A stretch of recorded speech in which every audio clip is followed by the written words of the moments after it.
want to bamba. You wanna G with the big boys. Now you the wrong, get it, you the wrong, get enough to drink with a drop cup. Ha! Hey, so you see how the thing goes? I believe Ponzi scheme is long con. Okay, it's a type of scam where the scammer takes a period of time, trying to gain the trust of the victim, before, actually scamming the victim. Okay, so the scammer, comes up with this elaborate setup that is convincing enough, that looks legit. It takes a period of time. Okay, so they plan, they put structures in place and all of that, and then try to persuade the victims that, we have some type of capital, we have some investments or something like that where you're going to get paid from, blah, blah, blah. But that's all, a bunch of lies. They set out, I believe that, those people who set up Ponzi schemes actually set out from the beginning to defraud people. They are fraudsters. They know that at some point in time, the whole thing is going to crash because whatever it is that they are promising, as mouth-watering offers and all of that, is not sustainable anyhow because they don't have, they don't have the fund. Okay, they take from Peter to pay Paul. That's what they do. They rob Peter and then they pay Paul, with it. So they know that at some point, the whole thing is going to crash and that they are going to run away with some people's, money. Although some people, at the initial stage may also, benefit and get rich quickly and all of that. But in their heart of hearts, they set out to defraud people. They know that they are going to, run away with some people's money. So it's just long con. They take their time, before the whole scam now takes place. But it's just Ponzi schemes. It's just scam, long con. That's what it is. Ponzi schemes are terrible and evil. I mean, I just always think about. I know that I don't even think they are evil and terrible. It just irks me when people sit down and create solid frameworks. Literally is a solid, strong framework that backs up the rubbish that people sell. They come with great business scenarios, but the end game is literally to rob people, and that is so unfair. For every gain that somebody records, there are definitely strings of losses that have been made by other people, and it's simply just robbing one person to pay the other. That can never be fair in any in any scenario planet. I remember one thing that cracks me up is sometimes when you meet, of recent, creators of those, creators of this new age Ponzi schemes, they put a lot of work into how they look. But back in the day, I would see someone that was selling Ponzi. I was selling a scam, try to sell something legitimate. I literally see the way they were dressed. They looked like they could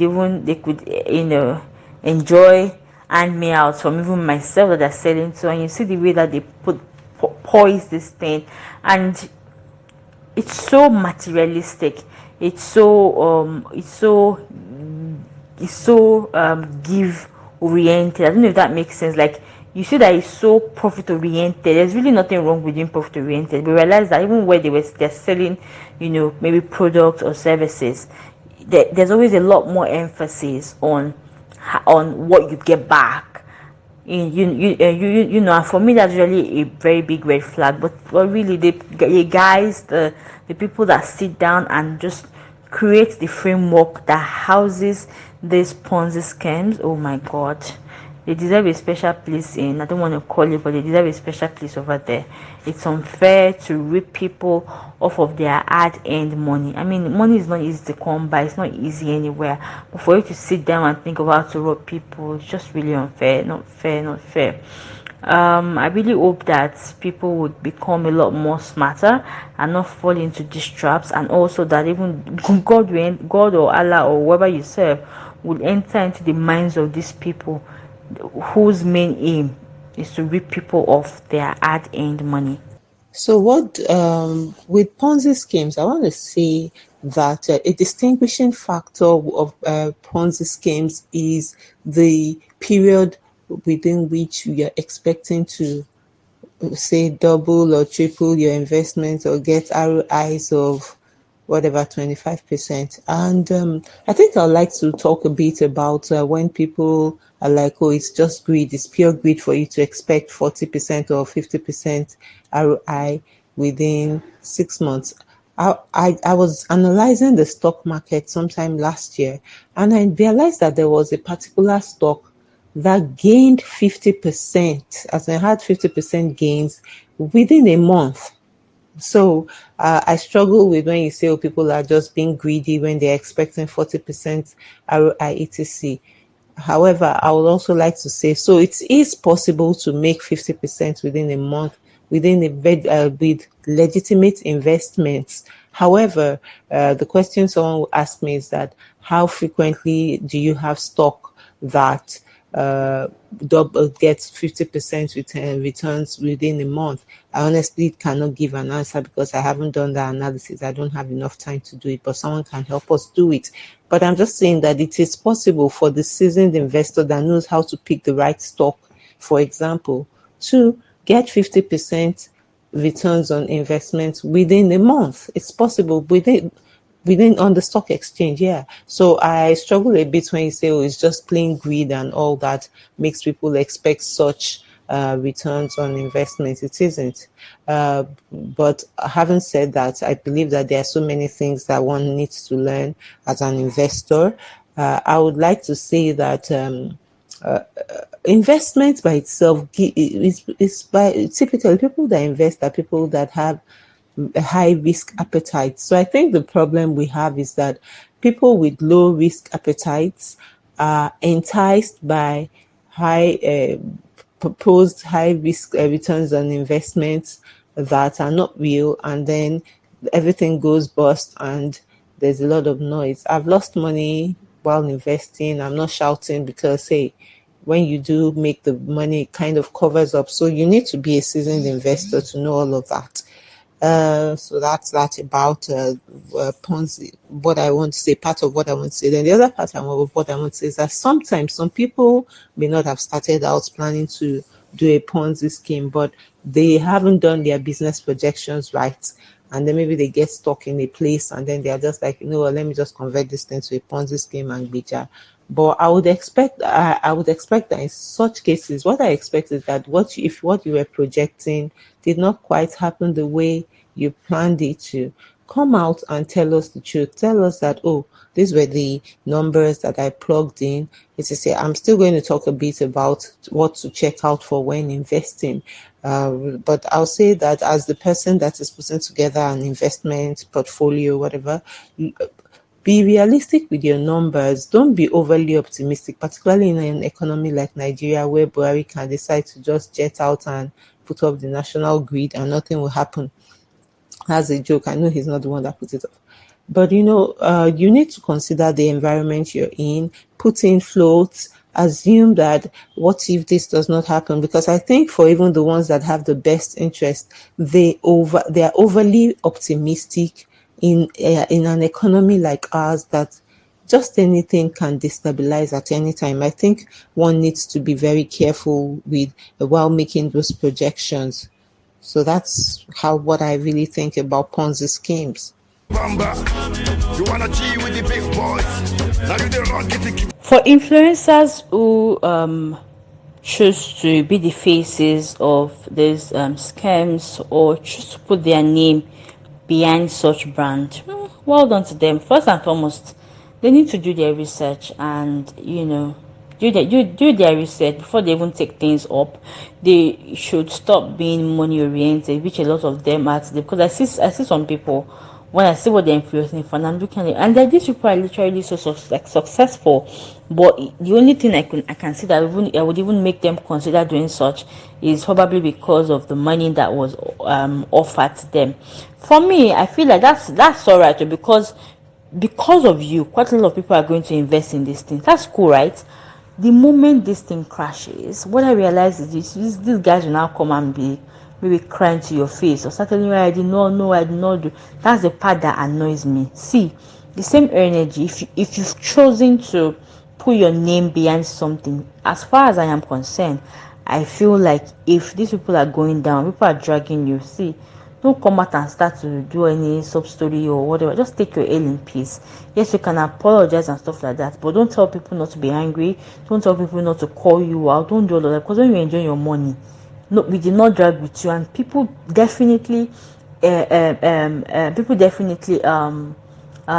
invested in these things because of you. There's so many examples I can even think of. I think I can think of two right now. The first is, I'm not going to call anybody's name, but a popular comedian or so that influenced for a particular scheme, and people were cashing that out. I mean, people invested because of this person. I'm not going to call the gender of this person, and then the thing crashed, and people were calling out, were calling the particular individual out, and the individual had to do a video to say, oh, this was what happened, and this was that one, and almost trying to say that people should not drag them and this, and I'm like, no, no, no, no, no.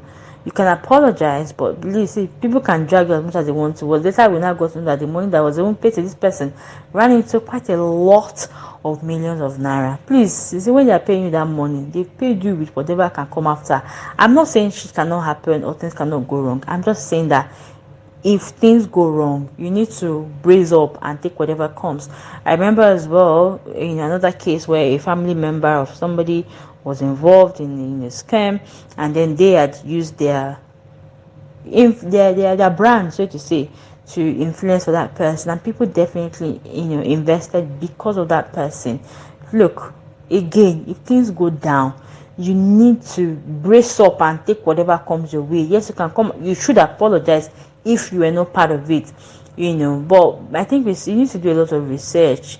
Personally, I'm not honestly a fan of all the schemes. When you see them, I mean, you can know from afar that these things that they don't sound legit, they don't look legit. If it smells like a rat, does like a rat, walks like a rat, is probably most likely a rat. So what are we talking about?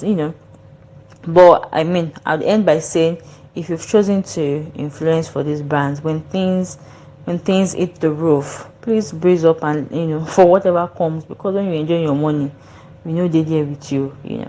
So I would expect if someone came to me and asked me to come and say be a brand ambassador for his or her product or service. Personal rule, I don't want to lie. I do not want to lie. So if I'm going to be an influencer for you, it has to be something that I believe in. That's me personally. And I would expect that anyone that is honest and isn't shady by himself or herself, you do some form of due diligence. Of course, I would expect that you can't or maybe use everything and anything. So I would expect that in some cases, where I particularly have problems is when the influencers are like, oh, I know this guy myself. I can vouch for him when it's time to get people to invest. And when the katakata boss, they now are like, oh, you should have done your due diligence. I think that's being, I don't know. I think that's witchcraft. That's what I really honestly think about that. So I would say before I put my name on something, I'm an engineer. I do review documents. I develop documents.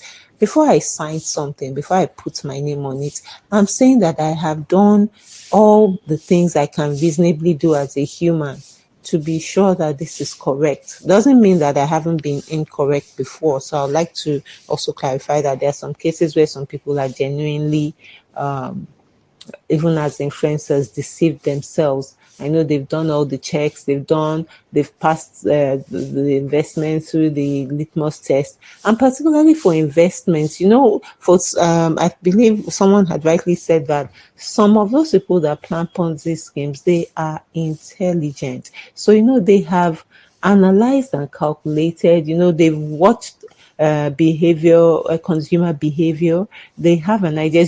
Many of those Ponzi schemes, if you analyze them in total, the concepts are not necessarily bad. So, for example, there's one where it's food. Everybody eats food. So if you look at it on the surface, it makes some sense. It's just that the amounts that they are projecting that you will get at some point is unrealistic. So that's the real issue with the scheme. So it's not the scheme itself that is the problem. It is that is not the concept itself that is the problem. It's the expectation, as in the unrealistic projections that they have put in. So they've made some bad business decisions, but it doesn't make the concept itself bad. So as an influencer, if well, assuming I was an influencer, I call them influencer, I would look at your numbers. I want to see what are your projections, what are your assumptions. I'm not just going to say, oh, because I'm a pretty face and I have a lot of followers. I need to understand the business you're asking me to influence. I would expect you as an influencer because it's your name.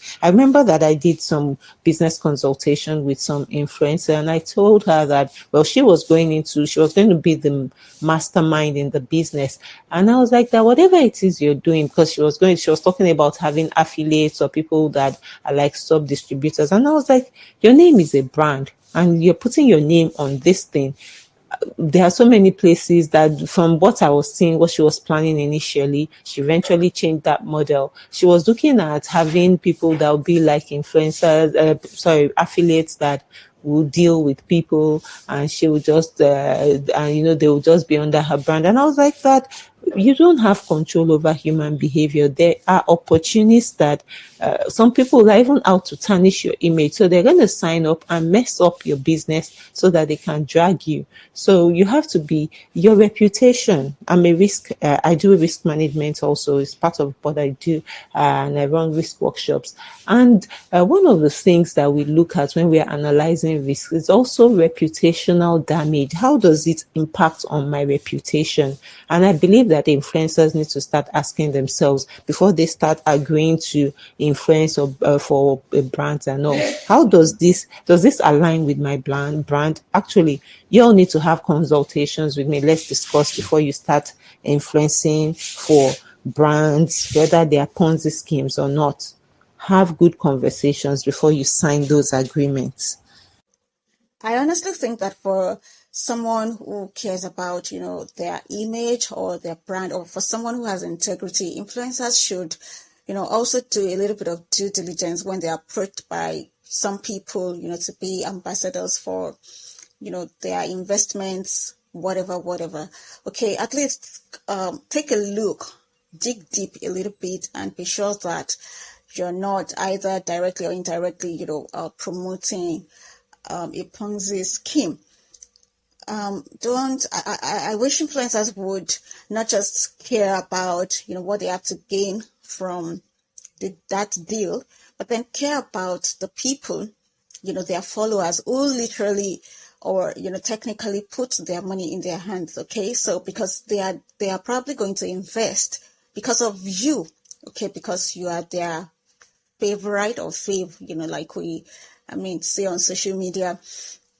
And you are their role model, whatever. You know how fans are. Fans really love their favorites, their influencers and all of that, and they go all out for them. So that these people, they trust you. It's because of the trust they have in you. It's because of, the likeness or the love that they have for you.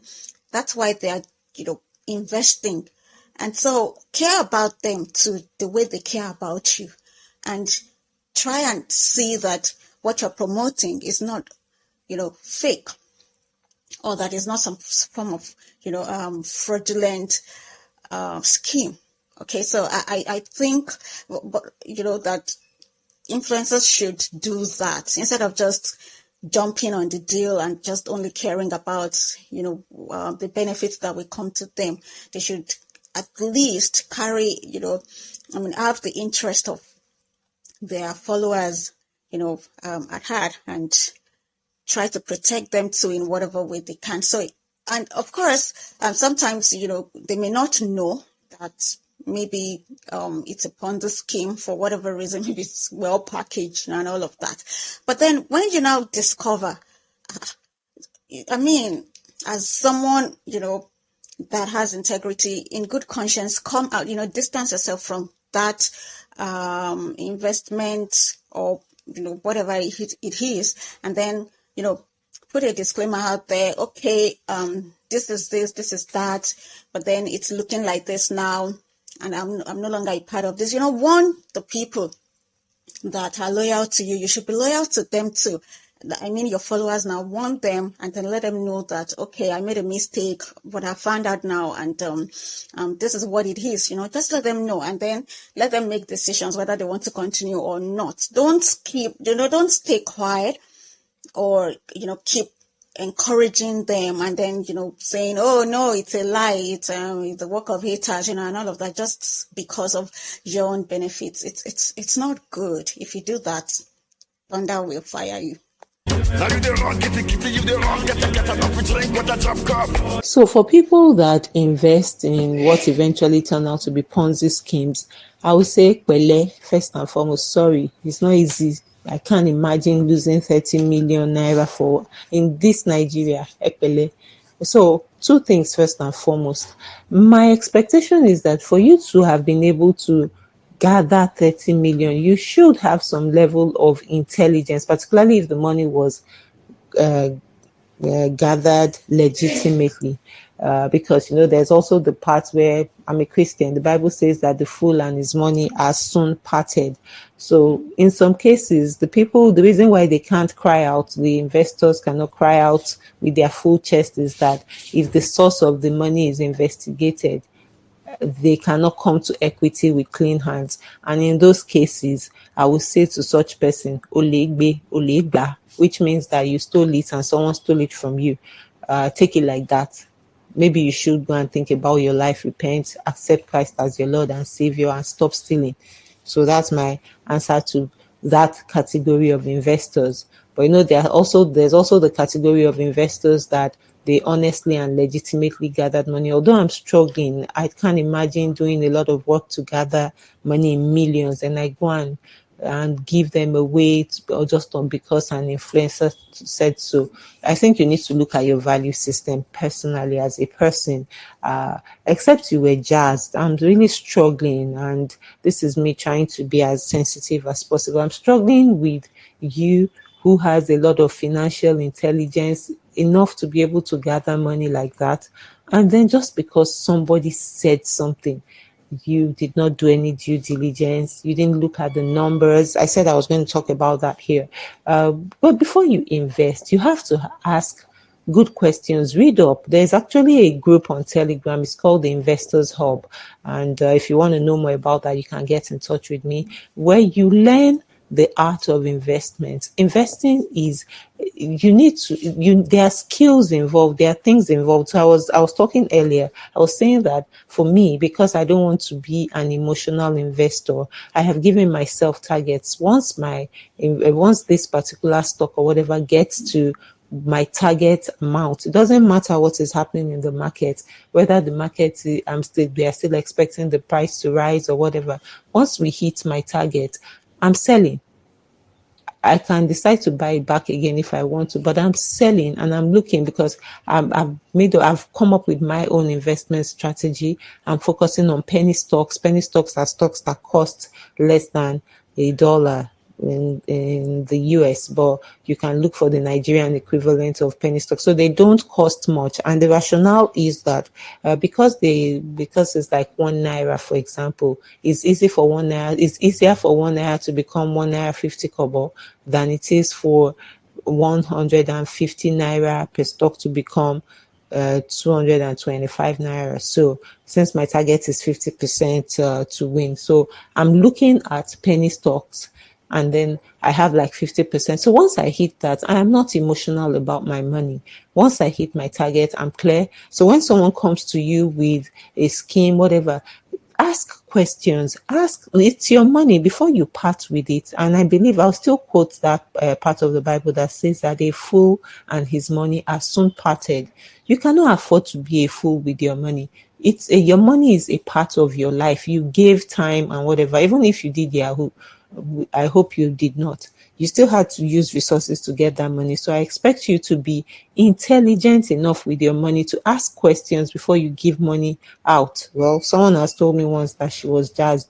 So for you that were jazzed, uh, na prayer be that one. But assuming you were not jazzed, think about it deeply before you start parting with your money. Thank you. Many people fell for Ponzi schemes at the onset when it first became a thing in Nigeria, and that's totally understandable. But over time, several Ponzi schemes have come and gone, and the rate at which they rise and fall, the rate at which they crash here and there, one will think that people have become wiser, but I guess we love a wolf, right? Unfortunately, a wolf, they run belly. So really, the responsibility of fact-finding, of doing due diligence lies on the investor. The influencer doing due diligence for me is just about maintaining integrity or even, protecting their image and just making sure that they're not leading people astray. Other than that, the person that actually has something at stake here is the investor. So it's the investor that should do proper investigation to be sure that they are not putting their money in fraudulent investments. And come on, we have seen this thing, over and over again. Don't people read stuff on social media? We've seen these schemes or investments crash. And interestingly, their ambassadors or influencers are celebrities or, people that are well known. Yet these things crashed, of course, because they're fraudulent. But then the the influencer gets his or her money, and walks away, and moves on to other things. But it's the investor that will be crying premium tears, when when his or her money has developed wings and has flown to maybe the Caribbean. Someone has gone to flex, with their money and all of that. So don't just jump on an investment simply because it's a celebrity, that is influencing or campaigning or what have you. I mean, don't say, oh, I trust this person as well. And we put too much trust in people that we don't know.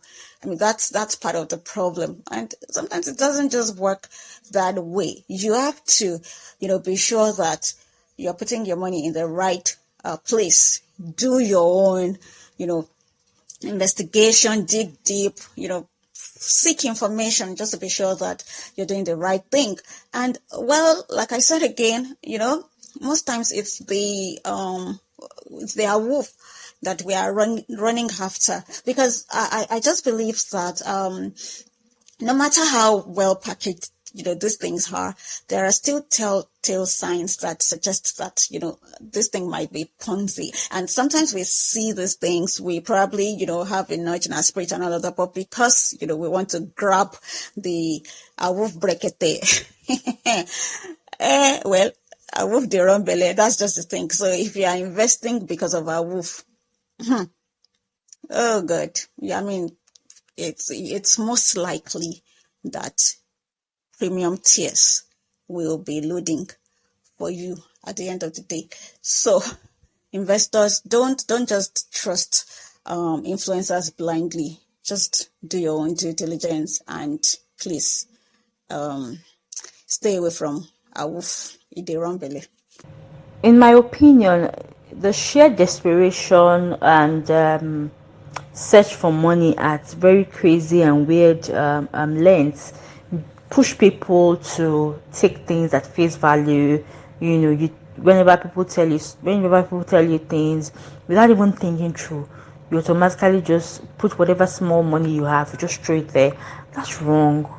If you hear of anything, someone tells you, oh, if you give me 1 naira, I can double it into 2 naira. Ask them how they're going to do it. How are they going to do it? Don't just say, oh, because it's double, it might be legit.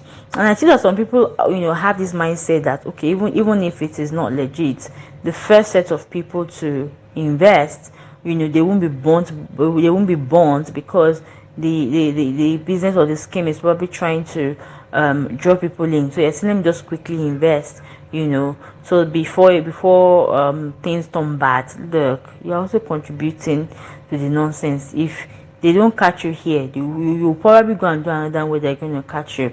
I think everybody should, always go back to the drawing board. Sometimes if it sounds too good to be true or real, it probably is not real. Like, how will somebody tell you that, I mean, you hear of these things and they just sound crazy. They tell you to bring, invest 5,000 naira, and within 72 hours, you get times three of it. From where now? From where now? Where do you want them to get the money from? Where do you want them to get the money from? Where? From where? From where?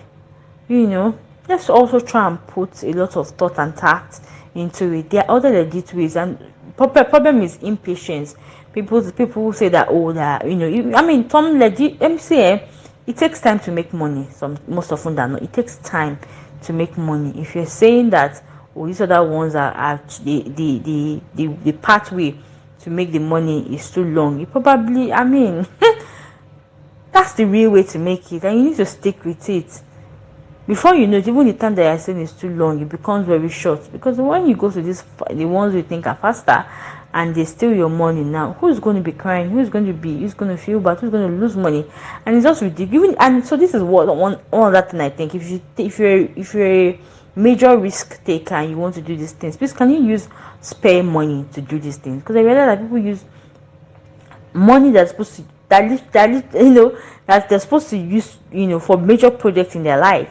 They use it for they use it for these schemes, and this is unfair. I've heard of people using the money they're supposed to use to get married, maybe rent rent an apartment, rent a hall, and then someone just give them and they just quickly went, let me just quickly multiply this amount of money. That's not nice. Or maybe your salary for the month, you just quickly let me just quickly double it in like 2 days or 3 days. Augusta says it's not gonna work. If you want to do it, if all that we are saying is not even going to help you, if you want to do it, fine, but please you spend money.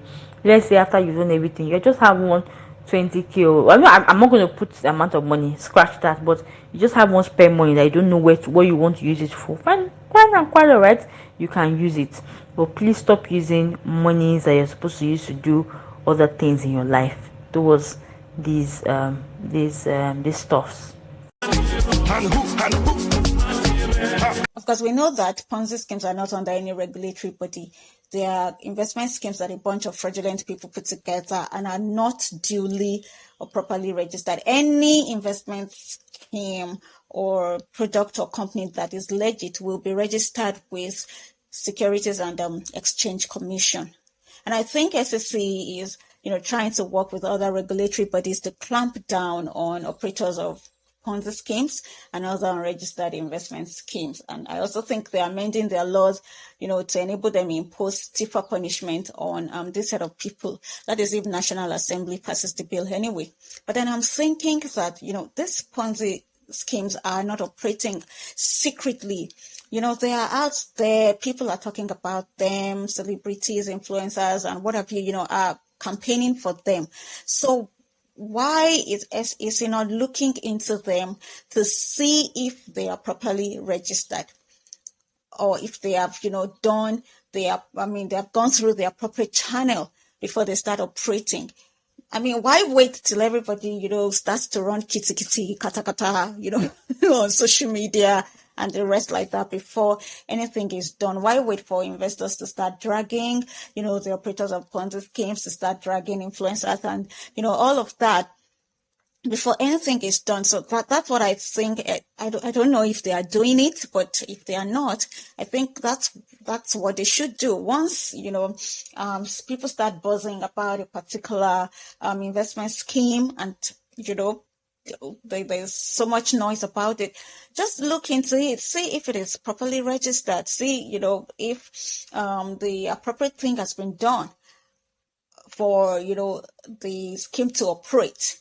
And if that's not the case, then, it's a pointer to the fact that it's properly fraudulent. And so just clamp it down and, make we drink water drop cup. I mean, let everybody rest. Okay. So, but then, I just have this word again for investors. There you have it. part of what you need to look into when you want to make any kind of investment is to check, are these people properly registered? Is there any proof of their registration with SEC? SEC has a website. Google is your friend. You can go online and check, and maybe from their website you're able to see which investment scheme or company or product is registered under SEC. If it's not registered, then it's probably fraudulent, so you don't want to put your money there. I am not even going to pretend and say I know anything about any regulatory bodies. I've not heard of any. I don't think there are any, because I just wonder, how are they supposed to regulate, Ponzi scheme? I mean, it's not a legitimate way of making money. So what would the regulatory body be doing? And if there are, oh well and good. I don't know. I do not know of any, and I don't know of any because I have not set aside any time to research anything. I think the advice I'm going to be giving, since I don't know anyone, is to those that want to invest, please search for what regulates these businesses that you want to invest in. Who are the boards? Who are the board members? Are they reputable people? Are they people that you trust? Check, look at their track records. Yes, I've also heard of some schemes where even the people that are in it, they're reputable, but I think that if you look at the general portfolio, they can. I mean, a legitimate business cannot have a lot of. Trying to pick my words now. A legitimate business cannot have. A Ponzi scheme, sorry, cannot have a lot of legitimate people. You would see a couple of people with questionable character. So generally, generally, if you look at the people that sit on the board of these companies, people that are the faces of this company, I think it will give you a good idea. Also, aside from that, maybe just do your due diligence on what you're actually selling. Again, I said it earlier, if it looks too good to be true, it sounds too good to be true, it's probably not true. So as to regulatory bodies, unfortunately I do not know of anyone. I don't think anyone exists. So yeah, there's the question.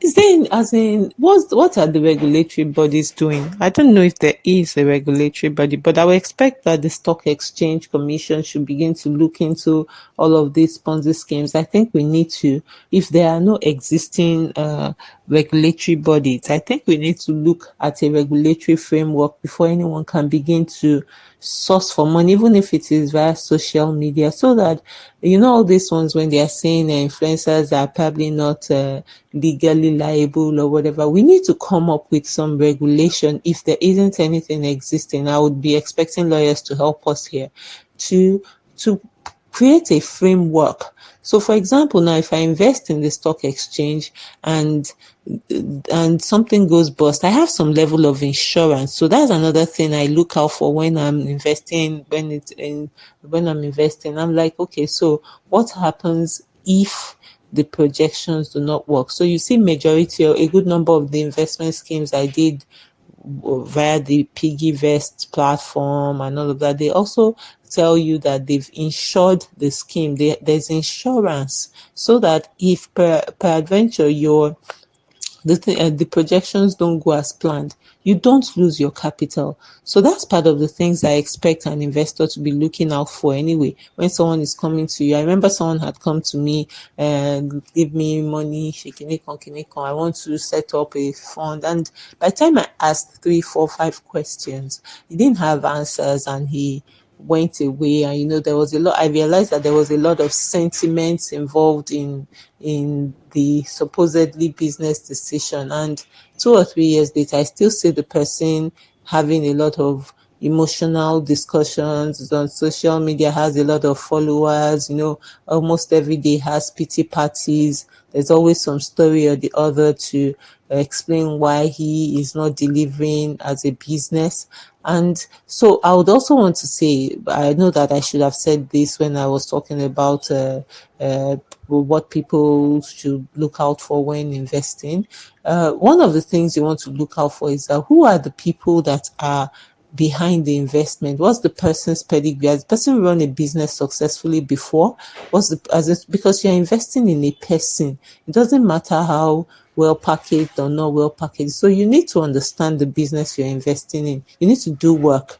And part of the work you also want to do is, what's the regulatory framework behind what I'm doing?